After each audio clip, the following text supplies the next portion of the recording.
नमस्कार दोस्तों, GK today में आप सभी का स्वागत है। आज हम पढ़ेंगे वेनेजुएला क्राइसिस के बारे में। आइए ये जानने से पहले हम जानते हैं वेनेजुएला कंट्री के बारे में कुछ तथ्य। वेनेजुएला लैटिन अमेरिका की सबसे नॉर्थ कंट्री है जो कोलंबिया, ब्राजील और गुयाना से घिरी हुई है। इसकी जो कैपिटल है वो कैरेसस है। यहाँ पे स्पेनिश बोला जाता है। यहाँ की पॉपुलेशन 31 मिलियन के आसपास है और यहाँ की जो करेंसी है वो बोलीवर है। अब जानते हैं कि क्या है वेनेजुएला क्राइसिस। दोस्तों, जुलाई में जो वहाँ की इन्फ्लेशन रेट था, मुद्रास्फीति दर, जिसे आसान भाषा में महंगाई दर भी कहते हैं, वो 83,000% था। और उसका इफेक्ट ये हो रहा था कि हर 26 डेज में जो है उसकी जो प्रोडक्ट्स की जो प्राइजेस हैं वो हर 26 डेज में जो है वो डबल होते जा रहे हैं। और आईएमएफ में अभी जल्द ही ये अनुमान लगाया है कि इस समय उसकी जो इन्फ्लेशन रेट है वो लगभग में 1 लाख% के आसपास पहुंच गई है। तो इसका जो बैड इफेक्ट हुआ, यहाँ पे महंगाई बहुत तेजी से बढ़ रही है और यहाँ की पॉपुलेशन के 75% जो पॉपुलेशन है, वहाँ की एवरेज वेट जो है वो प्रॉपर न्यूट्रिशन ना मिलने से 8.7 केजी लूज हो जा रही है। और वहाँ के लोग अपने देश को छोड़ के फॉरेन जो उसकी नेबर कंट्री है, कोलंबिया, ब्राजील या जो स्पेन है, जो जिसका ये उपनिवेश हुआ करता था पहले, और यूएसए, यहाँ पे लोग यहाँ से माइग्रेट कर रहे हैं। और कंडीशन ये हुआ है कि ब्राजील ने जो है वेनेजुएला के बॉर्डर पे अपना फोर्स लगाया है कि जिससे जो है इलीगल माइग्रेशन न हो पाए। उस देश की स्थिति आप इससे भी समझ सकते हैं कि अगर आप वहां पे किसी कैफे में कॉफी पीने जाते हैं तो आपको 2.5 बॉलीवर पे करना पड़ेगा, जो एक बहुत ही बड़ा अमाउंट है। और अगर आप वहां पे इस कॉफी के पैकेट्स खरीदना चाहेंगे तो उसके लिए आपको 1 लाख बॉलीवियर पे करना पड़ेगा, जो वहां के जो हाईएस्ट जो मनी है उसकी 25 नोट आपको देने पड़ेंगे। सोचिए कि कितना, अगर आपको एक महीने की सामान खरीदना हो तो आपको रिक्शा भर के या सूटकेस भर के पैसा ले जाना पड़ेगा। क्योंकि ये स्पेन का उपनिवेश भी रह चुका है, तो 90s 50 60s में स्पेन से काफी लोग वेनेजुएला के बसे थे, वो अब वापस जाने लगे हैं। इसका इफेक्ट ये है कि ये 2018 का माइग्रेशन रिपोर्ट है। इसमें सबसे ज्यादा इक्वेडोर, कोलंबिया में 6 लाख लोग माइग्रेट हुए हैं, यूनाइटेड स्टेट में लगभग 3 लाख लोग माइग्रेट हुए हैं और स्पेन में लगभग 2 लाख के लोग जो है गए हैं 2018 में।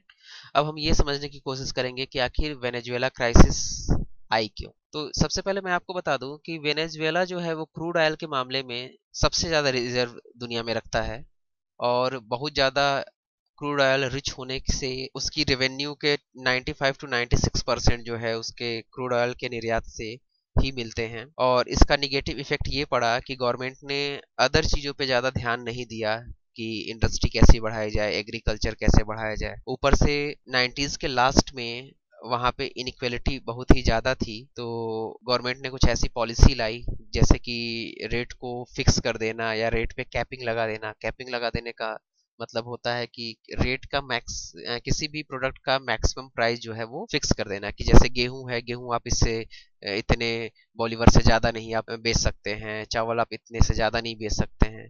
तो इसका निगेटिव इफेक्ट क्या हुआ कि जो फॉरेन की इंडस्ट्री थी या जो अपने देश की इंडस्ट्री थी वो धीरे धीरे डाउन होना शुरू हो गई। अगर उन्हें प्रॉफिट नहीं होगा तो वो इंडस्ट्री क्यों लगाएंगे। लेकिन चूंकि वहां पे रिजर्व ऑयल बहुत ज्यादा था तो इससे इसका कोई बहुत ज्यादा निगेटिव इफेक्ट नहीं हुआ, क्योंकि फॉरेन करेंसी तो उनके पास आता जा रहा था और वो जो भी देश की जरूरी जरूरी सामान थे वो फॉरेन से निर्यात करते थे। लेकिन सारा खेल 2014 के बाद बदलना शुरू हुआ। 2014 में जब ग्रेट रिसेशन आया, जब पूरी दुनिया की इकोनॉमी कोलैप्स कर गई, तो जो क्रूड ऑयल है उसका डिमांड बहुत तेजी से ड्रॉप हुआ और उसका रिजल्ट ये निकला कि क्रूड ऑयल का जो रेट था वो आधे से भी कम हो गया। इस क्रूड ऑयल का डिमांड कम होने का कारण और भी हैं, जैसे कि यूनाइटेड स्टेट ने क्या किया था, अनकन्वेंशनल जो हाइड्रोकार्बन है जिसे हम बायोफ्यूल्स भी कहते हैं, उसका प्रोडक्शन बहुत ज्यादा बढ़ा दिया। ये जो होते हैं ये सीड्स से, कार्बोहाइड्रेट से ये बनाए जाते हैं। और दूसरा, चाइना में स्लो डाउन आ गया था और चाइना ने भी अपने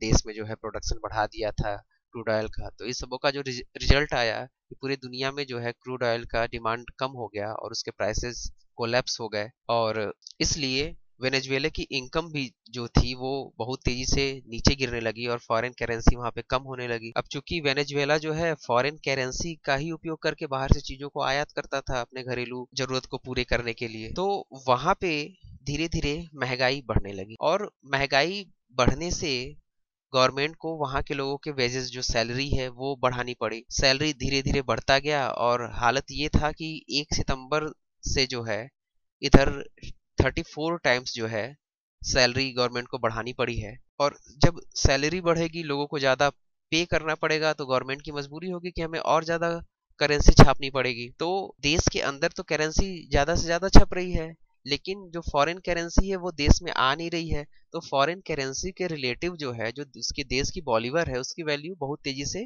नीचे गिरने लगी। और वेनेजुएला को बाहर से ही सारी चीजों का आयात करना पड़ रहा था, तो उससे उस देश में महंगाई बहुत ज्यादा पड़ने लगी। अब गवर्नमेंट को क्या चाहिए, ऑयल का रेट कम है, तो अब गवर्नमेंट ने क्या किया कि गवर्नमेंट ने बॉन्ड बनाने शुरू किए और दूसरे आईएमएफ से या अन्य कंट्रीज से वो लोन मांगने लगा। लेकिन वेनेजुएला की क्रेडिट काफी खराब हो चुकी थी, तो वहां के बॉन्ड को खरीदेगा कौन, उस कंट्री में इन्वेस्ट कौन करेगा, और उसे लोन कौन देना चाहेगा जब पता है कि हमें वापस लोन मिलने वाला नहीं है, उसका पैसा हम उसका वसूल नहीं कर पाएंगे। तो इसलिए जो है उस देश की इकोनॉमिक फॉल हो गई, इकोनॉमिक क्राइसिस हो गई। और कंडीशन ये है कि लोग अपने ही देश को छोड़ के विदेशों में जाके बस रहे हैं, और वहां पे पावर कट बहुत ज्यादा हो रहा है। वहां के स्टोर में सामान नहीं है कि लोग जाके अपने घरेलू चीजों को वहां पे खरीदें। तो कुल देखे यही इफेक्ट वेनेजुएला में, यही जो है वेनेजुएला क्राइसिस के नाम से जाना जा रहा है। और अब आइए हम जानते हैं कि गवर्नमेंट ने जो है वहां पे क्या स्टेप उठाए इस क्राइसिस को से